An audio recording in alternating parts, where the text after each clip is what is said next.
And now, pop poet, dreamer, and Barbican stage doorkeeper JulianFox continues his somewhat alternative guide to architecture in episode 6 of JulianFox ConcretePoetry. So, I guess this is the last episode. I feel a bit sad that it's all coming to an end. It's really given me a focus for the last few months. I've actually taken some shifts off work to concentrate on making this programme. I really want to make sure that I give it my all. I mean, since my flatmate moved out 2 months ago, I've been using one of the rooms as my studio space.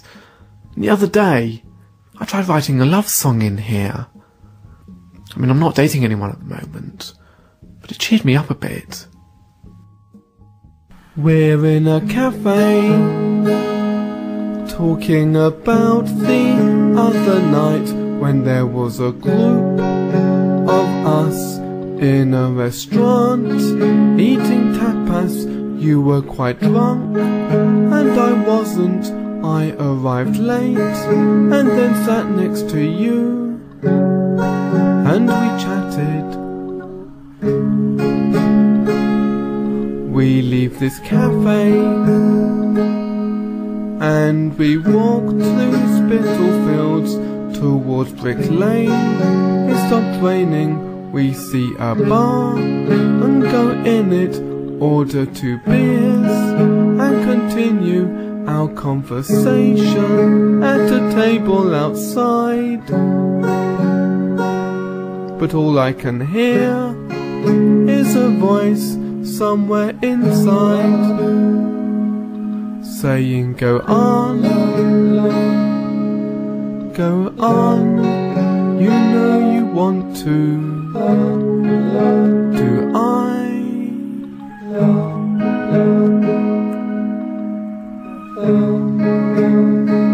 I lean over and kiss you.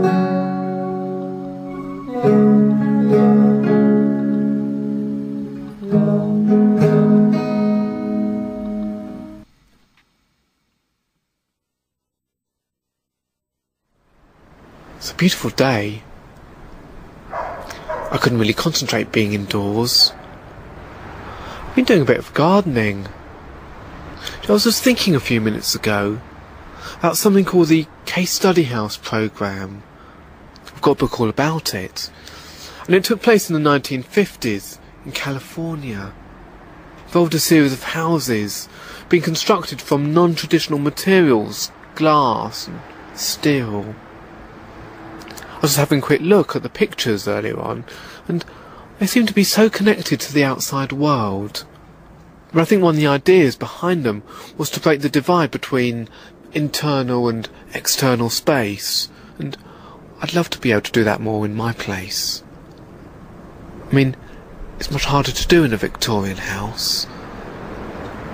I could clean the windows, I guess.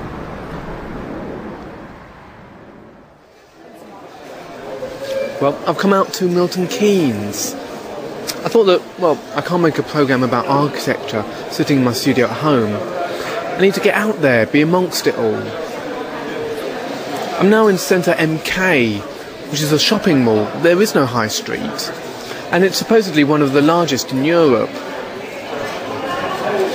I checked out the website just before leaving, and it said that there's over 3 miles of shop fronts here, which is great, but didn't actually say when it was built. It took me ages to walk round. I bumped into my landlord as I was leaving. He asked how it's all going, and I said okay. Then he said, look, we must sit down and talk about the flat. I was a bit thrown. I'd hoped that he'd forgotten that I'm not paying the full rent for the place. I mean, it is a 2-bedroom flat, I guess. We did agree that it would only be during the time that he was doing it up. But I've really enjoyed having one of the rooms as my studio. I can't get another flatmate now. On Saturday, I went for a walk to East Dulwich, and a voice inside me said, I want to walk through the village. It's a little longer, but I said, okay. I bumped into a friend from my childhood. I hadn't seen her in about 20 years. I guess that I want the same voice to guide me through this housing situation. I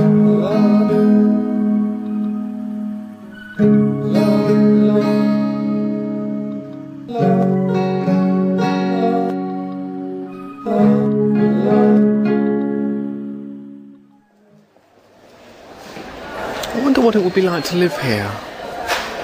I mean, it feels so different to Herne Hill where I live. There it's nearly all Victorian architecture, but here it just feels like there's so little history. In the Central Library, I found the planning document from the 1970s, and it was so odd to be reading about a proposed city. I love the idea of just building one from scratch. There was a paragraph about the feel of the new city centre, and it spoke of having museums, theatre and concert hall, public spaces. It all sounded so grand.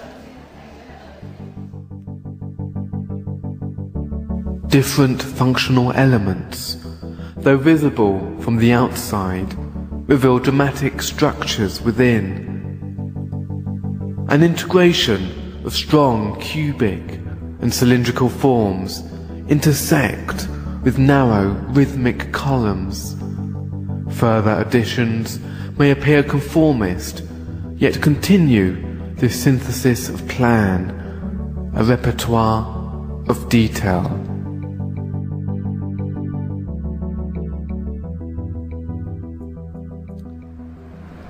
I don't know what I think about the road grid system. I guess it's very practical. I mean, if you are going to build new roads, then why should you make them bend? It makes it easier for the driver to navigate, I suppose. Last time I came here was with my dad. I must have been about 13, 14, and he had a meeting to go to. I can't remember what I did for those couple of hours, but I do remember finding all the newness really exciting, like almost technological, like an oil platform or something.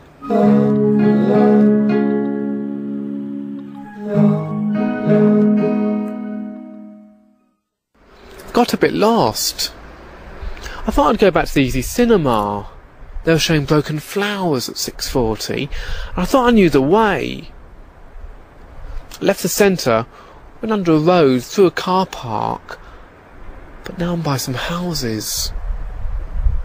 I know this isn't right. I have to head back.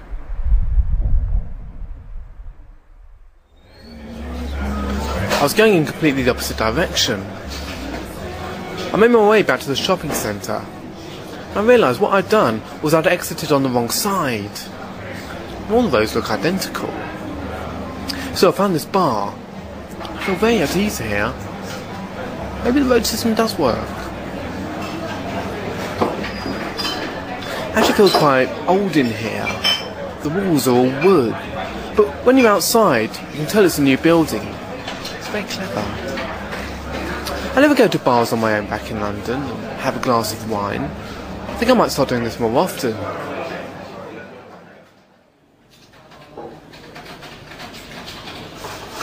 I think I'm a bit frustrated being back at the stage door.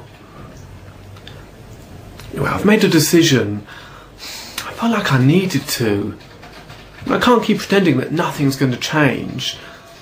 So when the rent goes back up, I'm going to pay it. I'm going to start looking towards buying a place. I've already looked at a few websites. I mean, I know nothing about mortgages, but I can't hold on to the flat forever. I've been there a long time. 8 years. I mean, we've been through a lot together. 6 flatmates have come and gone, and all the walls have gone from being magnolia to a whole rainbow of colours. I mean, there is something about Milton Keynes that sort of touched me. I mean, it was a city all about the future, not holding on to the past. I mean, I did find it all a bit odd, but I would like to learn from it. I think I'm often quite scared to move forward.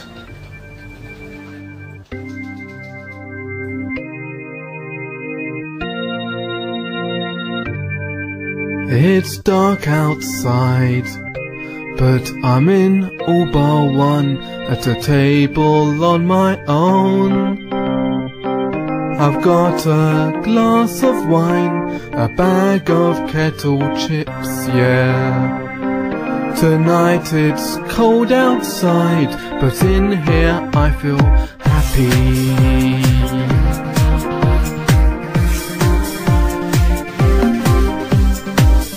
I'm in Milton Keynes. I'm in Milton Keynes. Some people say that it is soulless here, there is no history. But I don't know how I feel about this modern city, designed and built with a car in mind. When I go outside, I will see the shopping mall, the roads all in a straight line. Now time to gather my stuff, pick my jacket up and slowly make my way to the railway station, where a Pendolino train will tilt its way through the dark, and I will be on it. I'm in Milton Keynes. I'm in Milton Keynes. All bar one in Milton Keynes, yeah. I'm in Milton Keynes.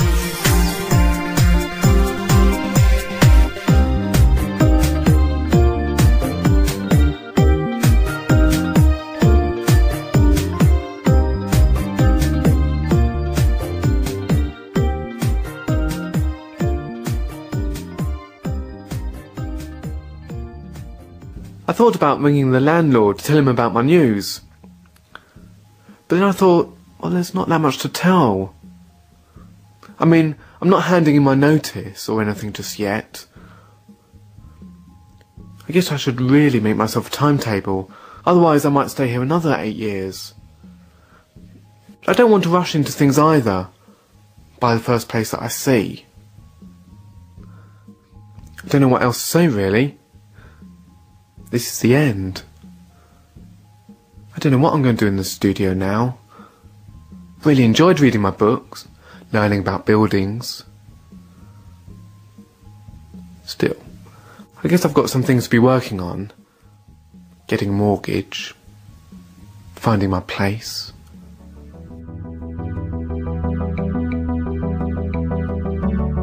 A clear modernist vision.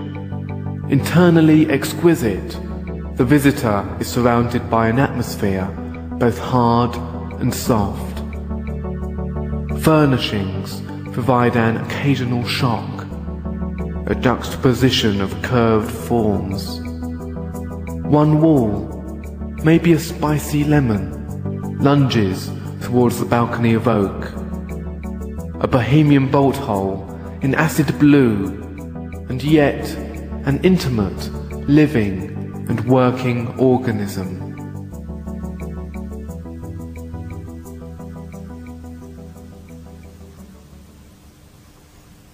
JulianFox ConcretePoetry was produced by Seb Barwell at Danger Live for BBC Radio 4. It was written and performed by Julian Fox.